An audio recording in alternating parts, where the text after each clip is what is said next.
Assalamualaikum warahmatullahi wabarakatuh. Bertemu kembali dengan mata kuliah mikologi. Alhamdulillah hari ini meskipun tidak bertemu tatap langsung, kita masih bertemu dengan dunia maya ya, istilahnya seperti itu. Nah, di sini pembahasan hari ini adalah mikosis superficial dermatofita. Minggu kemarin ada kelompoknya Mbak Sinta sudah membahas tentang mikosis superficial bukan dermatofita.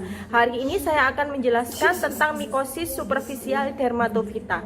Sebelum menginjak ke inti, kita lihat dulu apa sih penegakan diagnosis mikosis ini. Yang pertama, penegakan diagnosis mikosis adalah menggunakan anamnesis.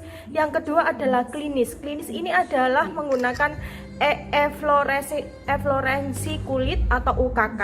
Nah, di sini pemeriksaannya penunjangnya menggunakan apa sih? Yang pertama adalah lampu Wood.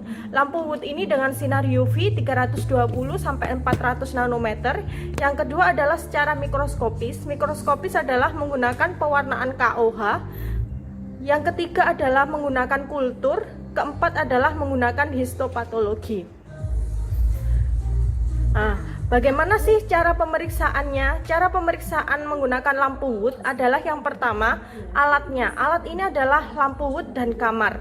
Yang kedua, tekniknya bagaimana sih? Tekniknya adalah yang pertama, kulit atau rambut yang akan diperiksa harus dalam keadaan alamiah. Dilakukan di kamar gelap. Lampu Wood diletakkan di depan lokasi lesi dengan jarak 10-15 cm dari permukaan kulit. Kemudian hasilnya bagaimana? Fluoresensi penyakit jamur.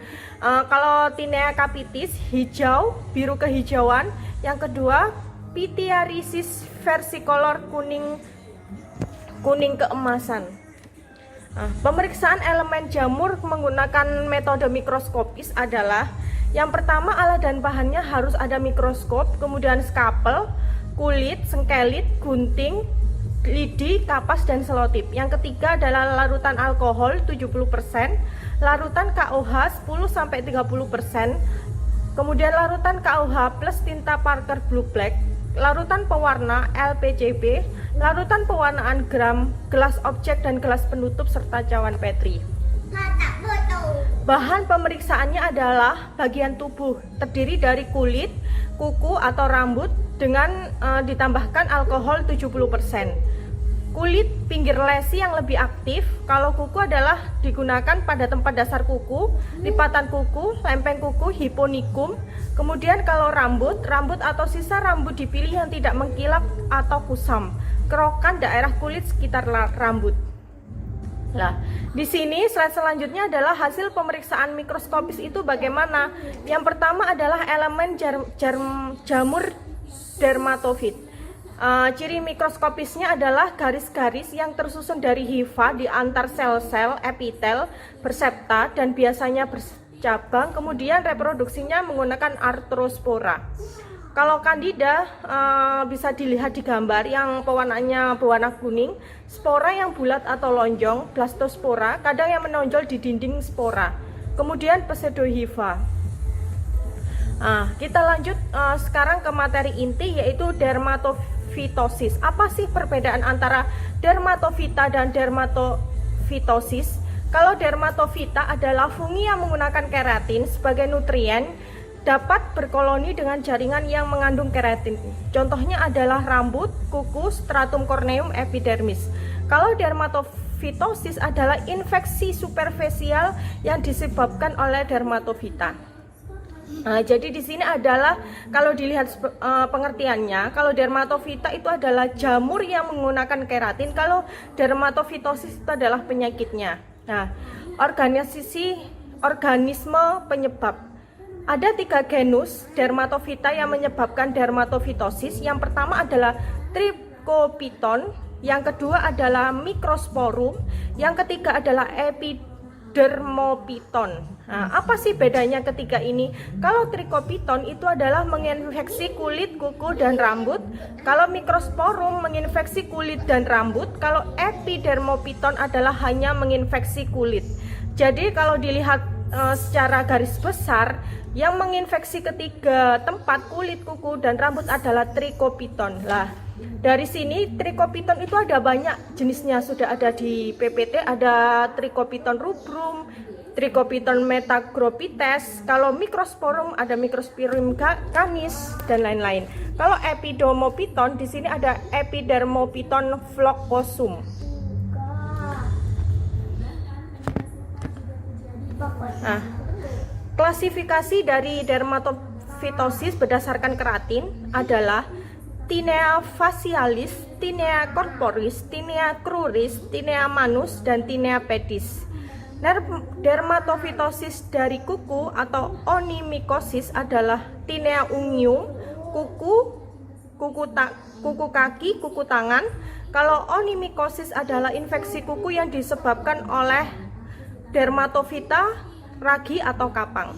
Nah, di sini dermatofita rambut atau rambut folikel, di sini ada Tinea capitis, Tinea barbae, kemudian ada Tinea granuloma.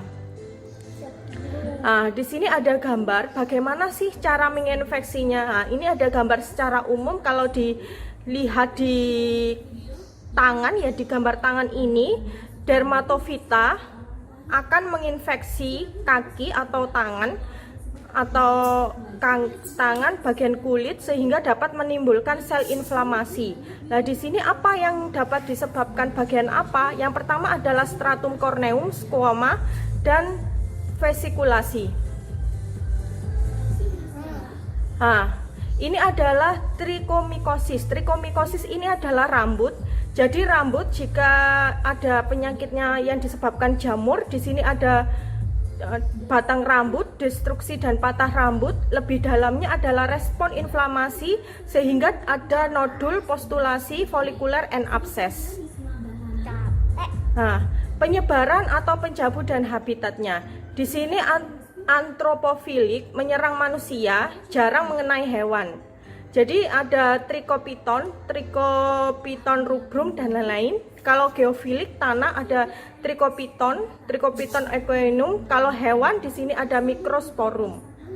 Nah, bagaimana sih sifat dermatofita? Sifat dermatofita itu ada dua macam, yaitu keratinofilik sama lipofilik.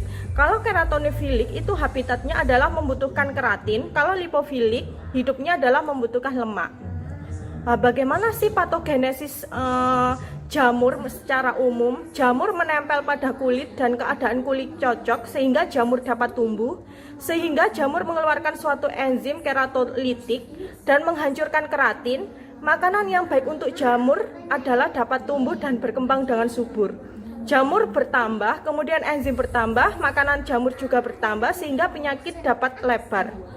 Bagaimana cara penularannya? Di sini cara penularannya adalah ada langsung dan tidak langsung. Langsung adalah kontak dengan penderita, kontak dengan binatang, dan kontak dengan tanah. Kalau tidak langsung itu adalah lewat alat-alat, misalkan mandi, kemudian alat-alat rumah tangga sehingga dapat melekat di situ. Nah, bagaimana tanda khas ciri-ciri penyakit jamur? Ada squama dan papula tersusun untuk melingkar, dengan bagian tetap aktif, di bagian tengah tampak sembuh, terasa gatal. Nah, sekarang kita bahas tentang dermatofitosis berdasarkan lokasi. Nah, yang pertama ada Tinea capitis. Tinea capitis ini adalah nama penyakitnya, sehingga habitatnya di mana sih? Habitatnya ada di kulit kepala. Kemudian etiologinya, jamur penyebabnya adalah Trichopiton dan Microsporum. Usianya yang dapat diserang tersebut adalah usia 3-14 tahun. Di situ ada tipenya, ada non-inflamasi dan inflamasi. Non-inflamasi ada black dot ringworm, grepet ringworm. Inflamasinya adalah Carion calci, Tinea favosa. Ini adalah infeksi jamur pada rambut. Infeksi jamur pada rambut ada ektotrik dan endotrik. Ektotrik itu adalah artrospora di bagian luar. Kalau endotrik adalah dia dalam batang rambut, bisa dilihat di gambar. Selanjutnya adalah black dot ringworm. Di sini jamurnya adalah Trichoporus tonsurans. Di sini gambarnya adalah rambut sangat rapuh dan patah tepat pada muara folikel.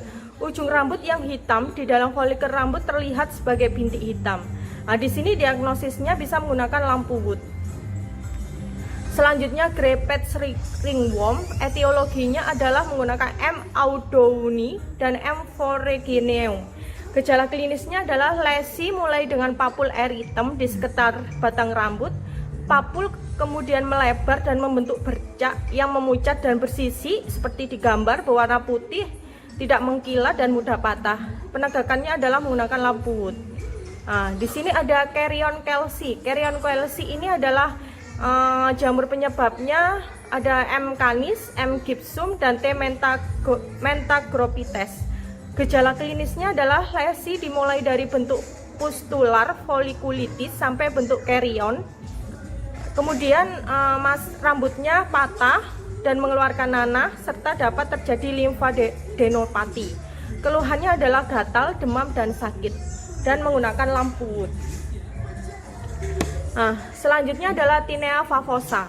Tinea favosa ini adalah etiologinya jamurnya Tescoenleni. Gejala klinisnya adalah pembentukan skutula, bisa dilihat di gambar, yang berbentuk mangkok, berwarna merah, kuning, dan berkembang menjadi kuning kecoklatan. Pada pengangkatan krusta terlihat dasar yang cekung, terlihat merah dan berbau seperti tikus. Nah, di sini ada Tinea barbae. Barbae ini adalah etiologinya T. mentagrophytes, T. furoscoccum, dan lain-lain. Gejala klinisnya ada 3, yaitu peradangan, tipe superficial atau psikosis, kemudian dapat menyebar. Di sini pengobatannya atau terapinya bisa menggunakan anti jamur topikal dan sampo anti jamur. Nah, selanjutnya adalah Tinea corporis. Tinea corporis ini ada infeksi dermatofita pada badan, tungkai, dan lengan. Etiologinya ada M. canis, T. verrucosum, E. floccosum. Nah, gejala klinisnya adalah lesi bulat berbatas tegas. Pada tepi lesi tampak tanda radang lebih aktif dan bagian tengah cenderung menyembuh. Lesi yang berdekatan dapat bergabung menjadi pola grirata dan polisiklik.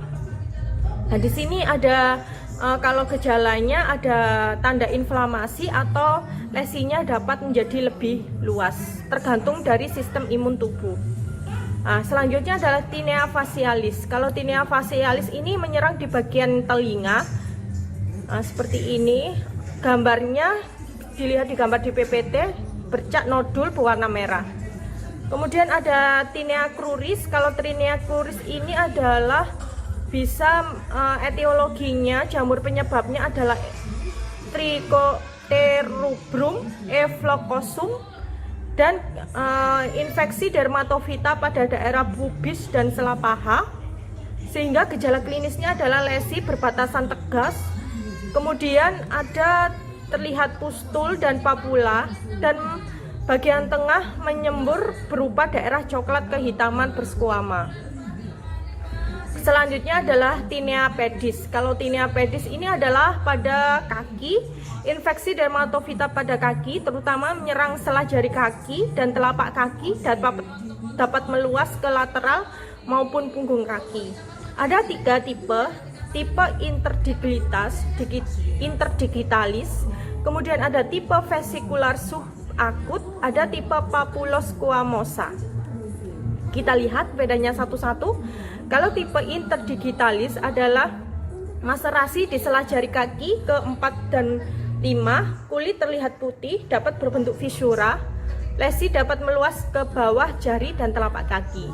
Kemudian kalau vesicular subakut, lesinya ada di perluasan lesi daerah interdigital, dapat mulai sekitar jari kemudian meluas ke punggung kaki, vesikel pecah. Nah, seperti itu dilihat di gambar. Jadi ada di telapak kaki tempatnya. Kalau tipe papulosquamus, di situ bercak dan skuama putih, agak mengkilat, melekat, dan relatif tidak meradang. Dia habitatnya ada di tumit, telapak kaki, dan bagian lateral. Nah, kalau tipe intertriginosa itu disebabkan juga semua tipe di dalam dermatofitosis simplex dan kompleks kalau gejalanya. Lah ini kalau simplex itu dermatofit ringan, kalau kompleks disebabkan oleh bakteri campuran dermatofit. Nah, di sini di mana letaknya itu ada di sela jari kaki. Selanjutnya adalah tinea manum. Kalau tinea manum ini adalah di 1 atau 2 tangan, disebabkan oleh jamur T. rubrum, T. mentagrophytes. Gejala klinisnya adalah biasanya pada tangan dan lesi, menyerupai gambaran tinea corporis. Ada 2 tipe bentuk lesinya, yaitu dishidrosis sama hiperkeratotik. Kalau dishidrosis itu bentuk akut, kalau hiperkeratotik itu bentuknya adalah kronik, dan kalau dishidrosis itu pada tangan sisi lateral disertai gatal. Nah, di sini kalau hiperkeratotik itu tak pernah sembuh spontan, jadi ada pada seluruh tangan. Untuk kesimpulannya pertemuan hari ini, kalau secara garis besar untuk diagnosis pemeriksaan jamur, yang pertama tadi adalah bisa menggunakan lampu Wood, kemudian bisa menggunakan pemeriksaan mikroskopis.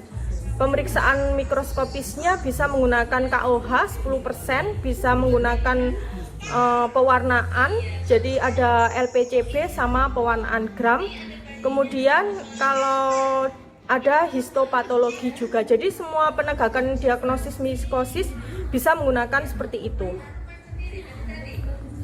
Terima kasih, semoga bisa bermanfaat untuk kali ini. Dan diagnosisnya adalah untuk masing-masing tinea.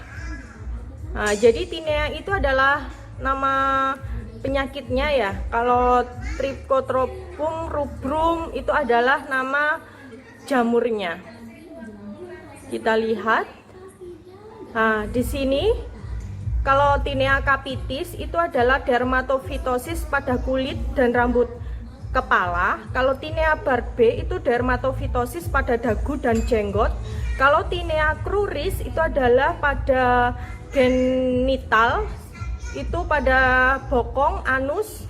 Kalau tinea pedis atau manum itu pada kaki dan tangan. Tinea unguinum pada kuku, jari tangan dan kaki. Kalau tinea corporis itu dermatofitosis pada bagian lain yang tidak termasuk pada 5 bentuk tinea di atas. Jadi intinya kalau tinea corporis tidak pada kulit, rambut atau kuku, bisa dalam organ yang lainnya.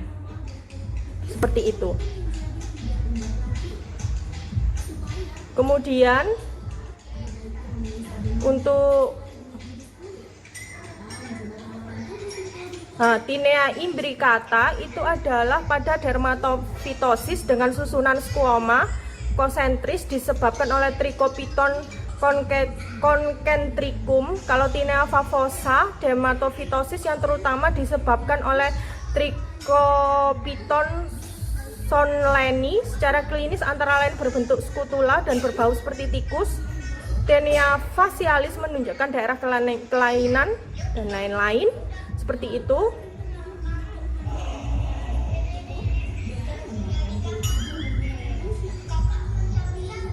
Kalau gejala klinisnya secara rangkuman, kalau tinea cruris itu